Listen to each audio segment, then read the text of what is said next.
Well, welcome to our ReadAloud. And help yourself to coffee and cookies. We have something really different today.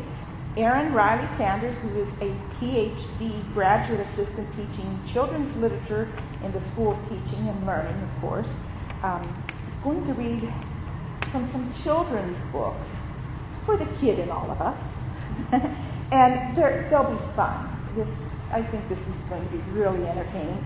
From The Pirates in an Adventure with Scientists by Gideon Defoe, and Alcatraz versus the Evil Librarians. I thought we'd get a few librarians in for that, by Brandon Sanderson. And it's a book by Lane Smith. Now, Erin has been studying children's literature for about the last 12 years, including getting her BA in architecture, and she's been involved in some really big and interesting projects with that. And she got that from Miami University, wasn't that right? Yes. And she also worked 6 years in the Columbus Metropolitan Library while acquiring her master's degree in architecture here at OSU. So, and of course, while she started her coursework in her current program. She has a particular liking for fantasy and historical fiction, which I think more and more people are really getting involved with. Everyone I talk to seems to have an interest in historical fiction these days. And recently, she's contributed an annotated bibliography of funny graphic novels to the Joe Osborne Award for Humor in Children's Literature website. And she reads books for preschoolers, elementary school kids, middle schoolers, teenagers, and adults. So she's just bringing all kinds of things in for us here today. Erin, would you like to take over? I would. I do not discriminate based on age. We actually have one, I would say, juvenile, middle grade reader with us, and then we're going to do a picture book, and then I will conclude with a little bit of adult material, just in case there's anybody else who does discriminate based on age. This is Alcatraz versus the Evil Librarians, and I really hope the librarians did not attend today, or we might run into some issues when we tell you about the real world and how it works. This is by one of my favorite authors, Brandon Sanderson, who also writes adult fantasy books. But I do need to start with his foreword. This is his foreword. I am not a good person. And we will have a lot of cases where the main character, Alcatraz, is talking directly to the audience. So I am not a good person. Oh, I know what the stories say about me. They call me ocular dramatis, hero, savior of the 12 kingdoms. Those, however, are just rumors. Some are exaggerations. Most are outright lies. The truth is far less impressive. When Mr. Bagsworth first came to me suggesting that I write my autobiography, I was hesitant. However, I soon realized that this was the perfect opportunity to explain myself to the public. As I understand it, this book will be published simultaneously in the Free Kingdoms and Interlibraria. This presents something of a problem for me, since I'll have to make the story understandable to people from both areas. Those in the Free Kingdoms may be unfamiliar with things like bazookas, briefcases, and guns. However, those in Libraria, or the Hushlands, as they are often called, will likely be unfamiliar with things like oculators, Kristen, and the depth of the librarian conspiracy. I, of course, myself am a Hushlander, just like you, but I've now been enlightened by this wonderful book about the realm of Interlibraria. To those of you in the Free Kingdom, I suggest that you find a reference book. There are many that would do to explain the unfamiliar terms to you. After all, this book will be published as a biography in your lands, so it's not my purpose to teach you about the strange machines and archaic weaponry of Libraria. My purpose is to show you the truth about me, and to prove that I am not the hero that everyone says I am. In the Hushlands, those librarian-controlled nations such as the United States, Canada, and England, this book will be published as a work of fantasy. Do not be fooled. This is no work of fiction, nor is my name really Brandon Sanderson. Both are guises to hide the book from librarian agents. Unfortunately, with these precautions, I suspect that the librarians will discover the book and ban it. In that case, our free Free Kingdom agents will have to sneak into libraries and bookstores to put it on the shelves. Count yourself lucky if you found one of these secret copies. For you Hushlanders, I know that the events of my life may seem wondrous and mysterious. I will do my best to explain them, but please remember that my purpose is not to entertain you. My purpose is to open your eyes to the truth. I know that in writing this, I shall make new friends in either world. People are never pleased when you reveal that their beliefs are wrong, but that is what I must do. This is my story, the story of a selfish, contemptible fool, the story of a coward. So, on to Alcatraz. So, there I was, tied to an altar made from outdated encyclopedias, about to get sacrificed to the dark powers by a cult of evil librarians.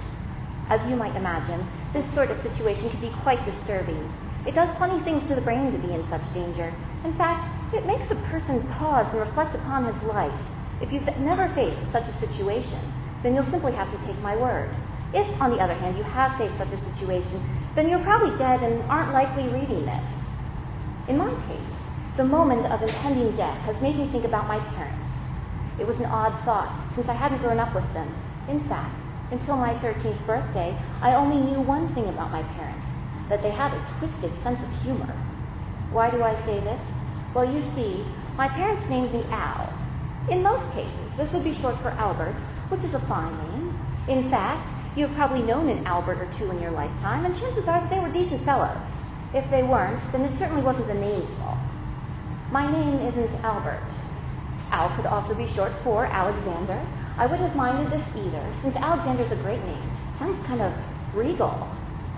My name isn't Alexander. I'm also certain that you can think of other names Al might be short for.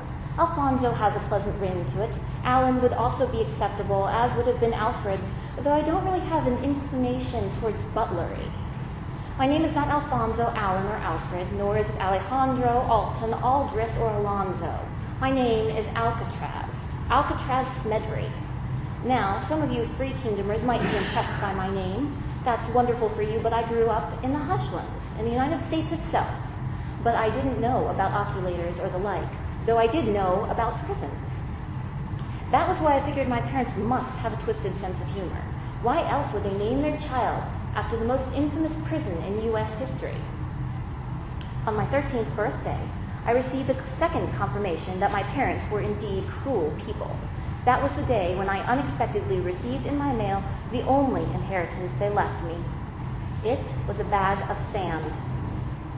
I stood at the door, looking down at the package in my hands, frowning as the postman drove away. The package looked old, its strings were frayed, and its brown paper packaging was worn and faded. Inside the package, I found a box containing a simple note. Alcatraz, happy birthday. Here's your inheritance, as promised. Love, Mom and Dad. Underneath the note, I found the bag of sand. It was small, perhaps the size of a fist, and was filled with ordinary brown beach sand. Now, my first inclination was to think that the package was a joke. You probably would have thought the same. One thing, however, made me pause. I set the box down, then smoothed out its wrinkled packaging paper. One edge of the paper was covered with wild scribbles, a little like those made by a person trying to get the ink in a pen to flow. On the front there was writing. It looked old and faded, almost ineligible in places, but yet it was accurately spelled out my address, an address I'd been living at for only 8 months. Impossible, I thought. Then I went into my house and set the kitchen on fire. Now, I warned you that I wasn't a good person. Those who knew me when I was young never would have believed that one day I would be known as a hero. Heroic just didn't apply to me. Nor did people use words like nice or even friendly to describe me. They might have used the word clever, though I suspect that devious might have been more correct. Destructive was another common one that I heard, but I didn't care for it. It wasn't actually all that accurate. No, people never said good things about me. Good people don't burn down kitchens. Still holding the strange package, I wandered toward my foster parents' kitchen, lost in thought. It was a very nice kitchen, modern looking, with white wallpaper and lots of shiny chrome appliances. Anyone entering it immediately would notice that this was the kitchen of a person who took pride in their cooking skills. I set my package on the table, then moved over to the kitchen stove. If you're a Hushlander, then you would have thought I looked like a fairly normal American boy, dressed in loose jeans and a t-shirt. I've been told that I was a handsome kid. Some even said that I had an innocent face. I was not too tall, had dark brown hair, and was skilled at breaking things. Quite skilled. When I was young, other kids called me a klutz. I was always breaking things, plates, cameras, chickens. It seemed inevitable that whatever I picked up, I would end up dropping, cracking, or otherwise mixing up. Not exactly the most inspiring talent a young man ever had, I know, but however, I just generally tried to do my best despite it. Just like I did this day. Still thinking about the strange package, I filled a pot with water. Next, I got out a few packs of instant ramen noodles. I set them down looking at the stove. It was one of those fancy ones with real flames. My foster mother, Joan, wouldn't settle for electric. Sometimes it was daunting, knowing how easily I could break things. The one simple curse seemed to dominate my entire life. Perhaps I shouldn't have tried to fix dinner. Perhaps I should have simply retreated to my room. But what was I to do? Stay there all the time? Never go out because I was worried about the things I might break? Of course not. I reached out and turned on the gas burner. And of course, the flames immediately flared up around the sides of the pan, far higher than should have been possible. I quickly tried to turn down the flames, but the knob broke off in my hand. I tried to grab the pot and take it off the stove, but of course the handle broke off. I stared at the broken handle for a moment, then looked up at the flames. They flickered, catching the drapes on fire. The fire gleefully began to devour that cloth. Well, so much for that, I said with a sigh, tossing the broken handle over my shoulder. I left the fire burning. Once again, I must remind you that I'm not a very nice person, and picked up my strange package as I walked out into the den. There, I pulled out the brown paper, flattening it against the table with one hand and looking at the stamps. One had a picture of a woman wearing flight goggles with an old-fashioned airplane in the background behind her. All the stamps looked old, perhaps as old as I was. I turned on the computer and checked a database of stamp issues and found that I was right. They had been printed 13 years ago. Someone had taken quite a bit of effort to make it seem like my present had been packaged, addressed, and stamped over a decade earlier. That, however, was ridiculous. How would the sender have known where I'd be living? During the last 13 years, I'd gone through dozens of steps of foster parents. Besides, my experience has been that the number of stamps it takes to send a package increases without warning or pattern. The postage people are, I'm convinced, quite sadistic in that regard. There was no way someone could have known 13 years ago how much postage it would cost to send a package in my day. I shook my head, standing up and tossing the M key from the keyboard into the trash. I stopped trying to stick the keys back on. They always fell off again. I got the fire extinguisher from the hall closet, then walked back into the kitchen, which was now quite thoroughly billowing with smoke. I put the box and extinguisher on the table, then picked up a broom, holding my breath as I calmly knocked the tattered remnants of the drapes into the sink. I turned on the water, then finally used the extinguisher to blast the burning wallpaper and cabinets, also putting out the stove. The smoke alarm didn't go off, of course. You see, I'd broken that previously. All I needed to do was to rest my hand against this case for a second, and it had fallen apart. I didn't open a window, but did have the presence of mind to get a pair of pliers and twist the stove's gas valve off. Then I glanced at the curtains, a smoldering ashen lump in the sink. Well, that's it, I thought, a bit frustrated. Joan and Roy will never have to put up with me after this. Perhaps you think I should have felt ashamed. But what was I supposed to do? Like I said, I couldn't just hide in my room all the time. Was I to avoid living just because life was a little different for me than it was for regular people? No, I simply learned to deal with my strange curse. I figured that others would simply have to do as well. I heard a car in the driveway. Finally realizing that the kitchen was still rank with smoke, I opened the window and began using a towel to fan it out. My foster mother, Joan, rushed into the kitchen a moment later. She stood, horrified, looking at the fire damage. I tossed the towel aside and left without a word, going up to my room.